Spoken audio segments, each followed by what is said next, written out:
Welcome back to the conversation this week, everybody. And to start off my little video, I'd like to begin with a poetry recitation for you. The last. The very last, so richly, brightly, dazzlingly yellow. Perhaps if the sun's tears would sing against a white stone. Such a yellow is carried lightly way up high. It went away, I'm sure, because it wished to kiss the world goodbye. For 7 weeks I've lived here, penned up inside this ghetto, but I have found my people here. The dandelions call to me, and the white chestnut candles in the court. Only I never saw another butterfly. That butterfly was the last one. Butterflies don't live here in the ghetto. This was written by Pavel Friedman in 1942. It's taken from a selection of works entitled I Never Saw Another Butterfly, Children's Drawings and Poems from the Terezin Concentration Camp, 1942 to 1944. I bring this in because I want to talk about a very specific subject in conjunction with our general discussion questions this week. The Holocaust. If you think that the Holocaust is a rare subject for children's books, think again. There are a number of fictional titles, of course. Some very familiar ones, I'm sure, are The Book Thief by Marcus Zusak, Number the Stars by Lois Lowry, The Boy in the Striped Pajamas by John Boyne, The Devil's Arithmetic by Jane Yolen, and quite a few other titles as well. But this week we're focusing on nonfiction and biography in particular, and there are countless titles within that genre as well that satisfy the Holocaust. Here are a few of them. I Have Lived 1,000 Years, Growing Up in the Holocaust. Apple is Forever, a Child's Memoir.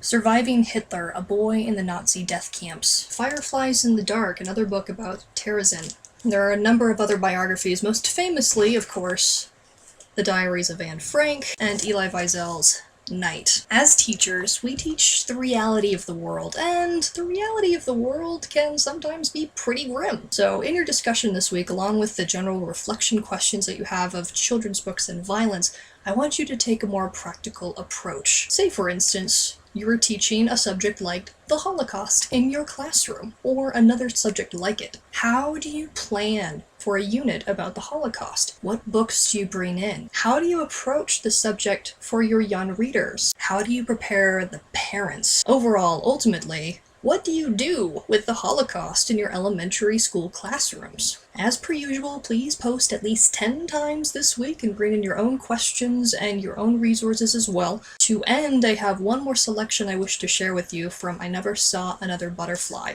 This is written by an anonymous individual in 1941. It's called Birdsong.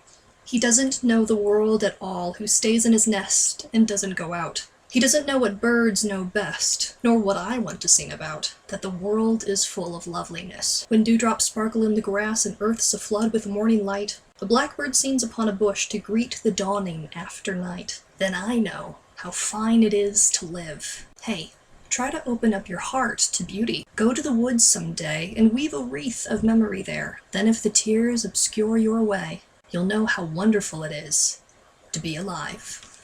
Good luck to you folks. See you next time.